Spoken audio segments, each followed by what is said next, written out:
Merhaba, bayramlarda, düğünlerde ve özel günlerde yapılması tercih edilen baklavanın havuç dilimi şeklinde olanını hazırladım bu videoda. Baklava yufkasından hazırladığım bu tarifi, nasıl hazırladım buyurun izleyelim. Şerbeti soğuk olarak sıcak baklavamızla buluşturacağımız için öncelikle şerbeti hazırlıyoruz. Suyu ve şekeri bir tencereye alalım. Arada bir karıştırarak şekerin erimesine yardımcı olalım. Kaynamaya başladıktan 5 dakika sonra limonun suyunu sıkıp, kabuğunu şerbete ekleyelim. Limonla birlikte 15 dakika daha kaynatalım.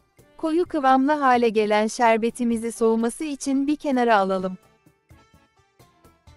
Tereyağını eritelim. Tereyağı eridiğinde üzerinde oluşan köpüklerin hepsini bir kaşık yardımıyla alalım. Bu köpükler kalırsa baklava pişerken siyah yanık görüntüsü oluşur.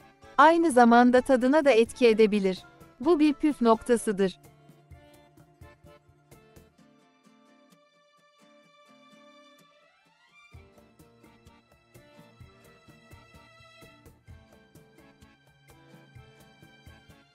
Köpüklerden arındırdığım tereyağının içine daha hafif olması için ayçiçek yağı ilave ettim. Şimdi sıra baklava yufkamızı tepsiye uygun hazırlamaya geldi. 30 santimlik cam tepsiyi yufkanın tam ortasına koyalım.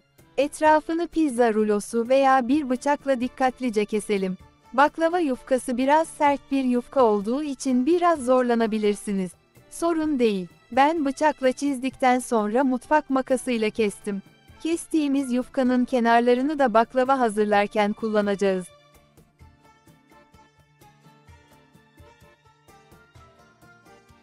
Tepsiye 2 yaprak yuvarlak yufkadan koyalım. Üstüne fırça ile yağdan serpelim. Her 2 kat yufkadan sonra bu şekilde yağ serpelim. Şimdi kenar yufkaları dizelim. Kenar yufkaları ceviz koyuncaya kadar tepsiye serelim. Arada yine yağlayalım.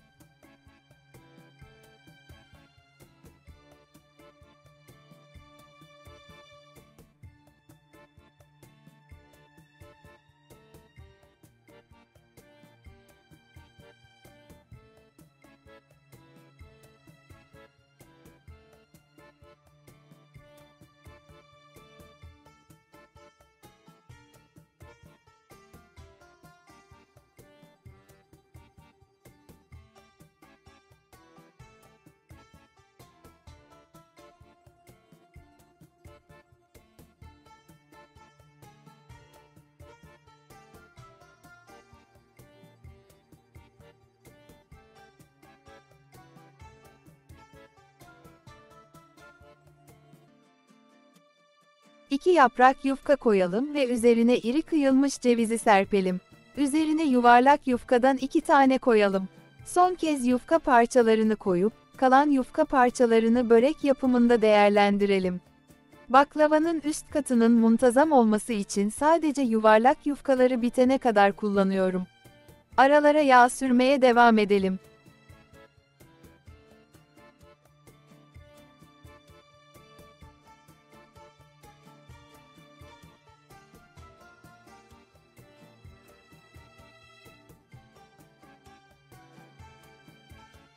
Bütün yufkalar bitti. Baklavamızı keselim. Keskin bıçak kullanalım ki baklavamızın görünüşü kötü olup ziyan olmasın. Bu bir püf noktasıdır. Dikkatli bir şekilde hamuru artı şeklinde 4'e bölelim.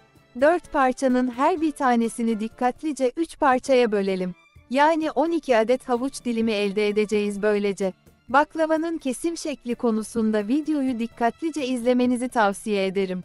Şimdi kalan yağdan üzerine serpelim. Kalan yağın tamamını kullanmak zorunda değiliz. Üzeri tamamen yağla kaplanması yeterli.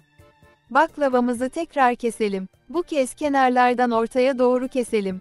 Kesme işlemi baklavanın iyi pişmesi, hamur kalmaması için çok önemli.